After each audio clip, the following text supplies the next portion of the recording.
Hello, I'm going to read to you from a series of unfortunate events. This is the final book, which is called The End, and it's written by Lemony Snicket. First of all, I'm going to read the blurb on the back to you.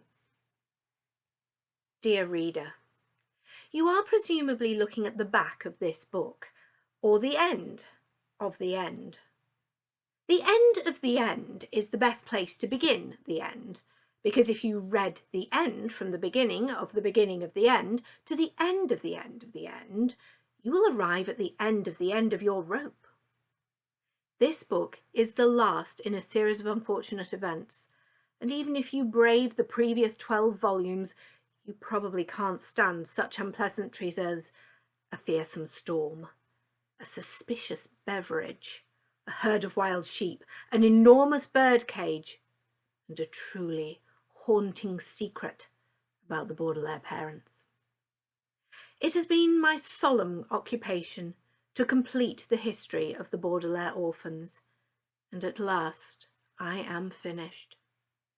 You likely have some other occupation, so if I were you, I would drop this book at once, so the end does not finish you. With all due respect, Lemony Snicket.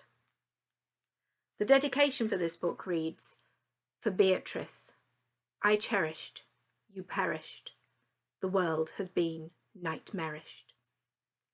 Hidden at the back of the book is a secret last chapter.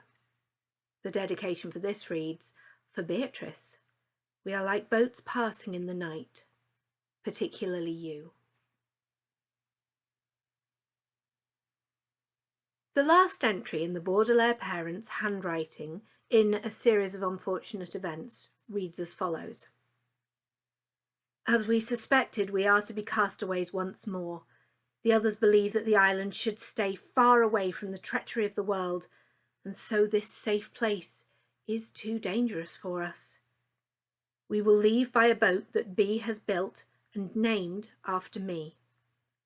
I am heartbroken, but I have been heartbroken before, and this might be for the best, for which I can hope. We cannot truly shelter our children here or anywhere else, and so it might be best for us and for the baby to immerse ourselves in the world. By the way, if it is a girl, we will name her Violet, and if it is a boy, we will name him Lemony. The Baudelaire Orphans read this entry one evening after a supper of seaweed salad, crab cakes, and roast lamb, and when Violet finished reading, all three children laughed. Even Kit's baby, sitting on Sunny's knee, uttered a happy shriek. Lemony? Violet repeated. They would have named me Lemony. Where did they get that idea? From someone who died, presumably, said Klaus. Remember the family custom?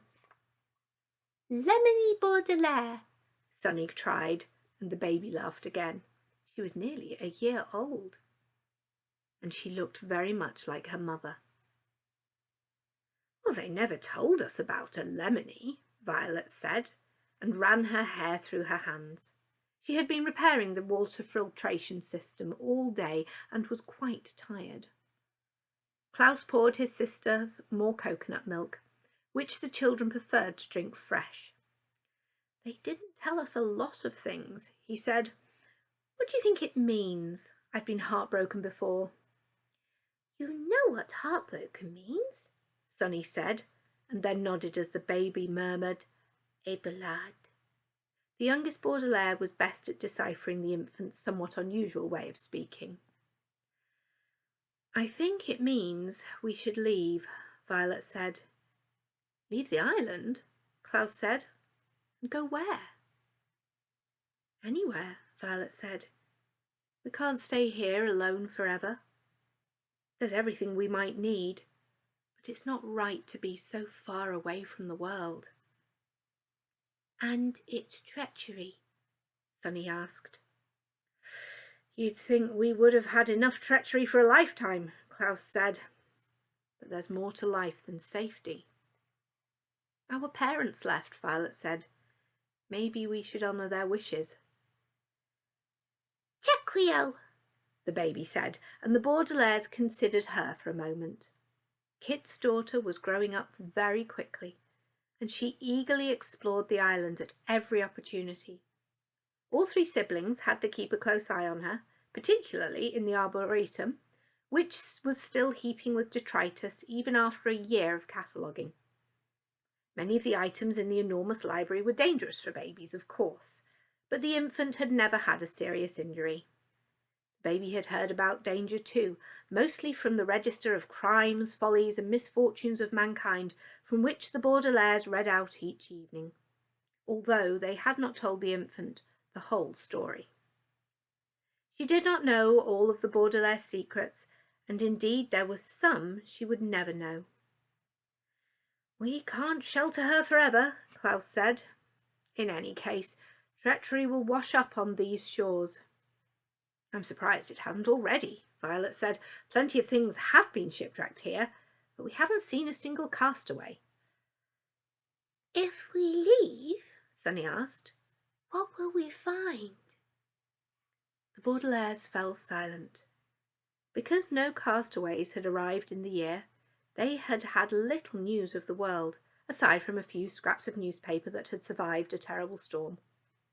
Judging from the articles, there were still villains loose in the world, although a few volunteers also appeared to have survived all of the troubles that had brought the children to the island. The articles, however, were from the Daily Punctilio, and so the children could not be sure that they were accurate. For all they knew, the islanders had spread the medusoid mycelium, and the entire world might be poisoned. This, however, seemed unlikely, as the world, no matter how monstrously it might be threatened, has never been known to succumb entirely. The Baudelaires also thought of all the people they hoped to see again, although, sadly, this also seemed unlikely, though not impossible. "We won't know until we get there," Violet said. "Well, if we're leaving, we'd better hurry," Klaus said. He stood up and walked to the beach, where the middle Baudelaire had fashioned a calendar he believed to be fairly accurate. "The coastal shelf will flood again soon." "We don't need much," Sunny said. "We have quite a bit of non-perishable food." "I've catalogued quite a bit of naval equipment," Violet said. "I have some good maps," Klaus said, "but we should also make room for some of our favourite detritus. I have some novels by P.G. Wodehouse that I've been meaning to get to."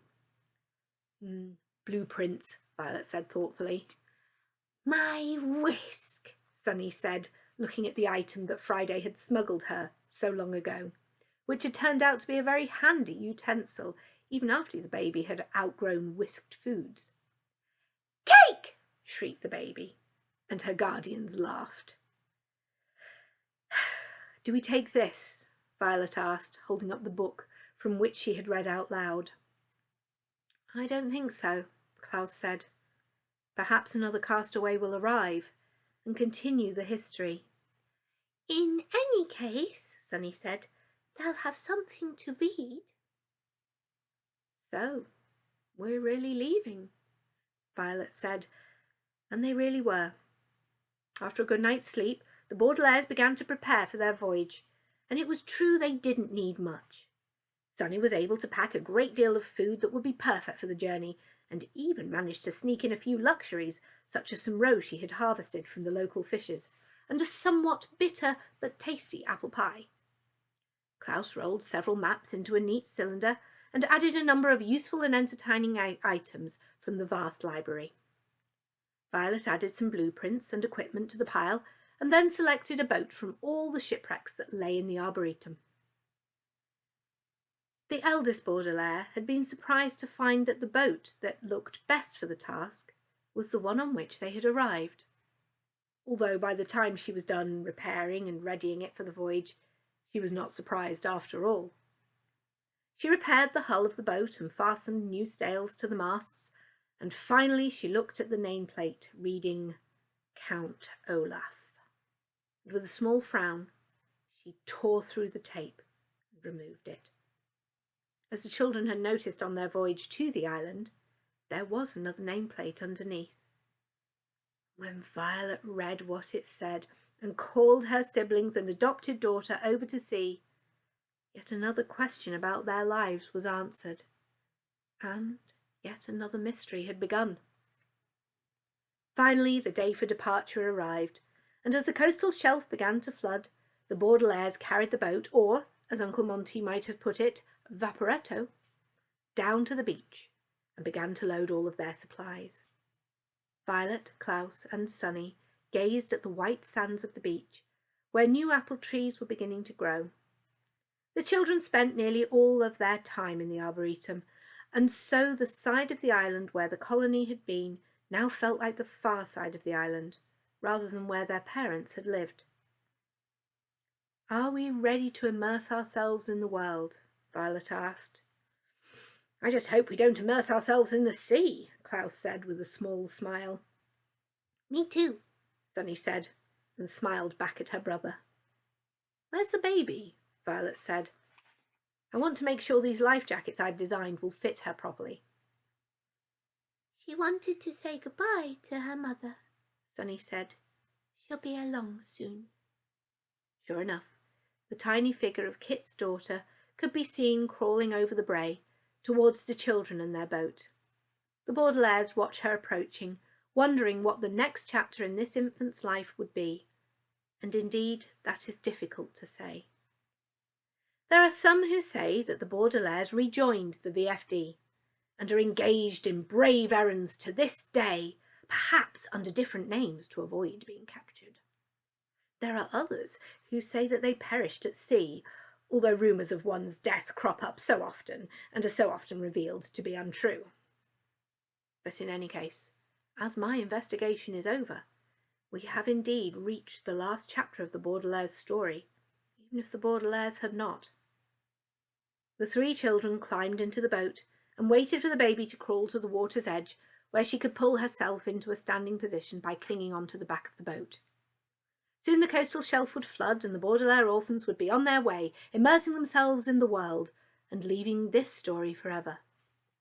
Even the baby clutching the boat, whose story had just begun, would soon vanish from this chronicle after uttering just a few words. "Bye," she cried, which was her way of greeting Violet. "Cla! Son!" "We wouldn't leave without you," Violet said, smiling down at the baby. "Come aboard," Klaus said, talking to her as if she was an adult. "You little thing," Sonny said, using a term of endearment that she had made up herself. The baby paused and looked at the back of the boat, where the nameplate had been affixed. She had no way of knowing this, of course, but the nameplate had been nailed to the back of the boat by a person standing on the very spot that she was standing, at least as far as my research has shown. The infant was standing on a spot in someone else's story, during a moment of her own. She was not thinking neither of the story far in the past, nor of her own which stretched into the future like the open sea.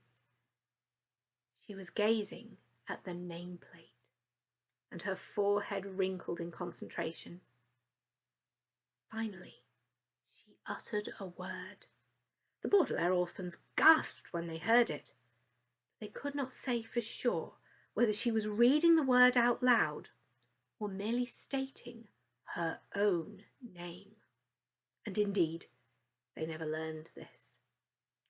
Perhaps this last word was the baby's first secret, joining the secrets the Baudelaires were keeping from the baby, and all the other secrets immersed in the world. Perhaps it is better not to know precisely what was meant by this word, as some things are better left in the great unknown. There are some words, of course, that are better left unsaid, but not, I believe, the word uttered by my niece, a word which here means that the story is over. Beatrice.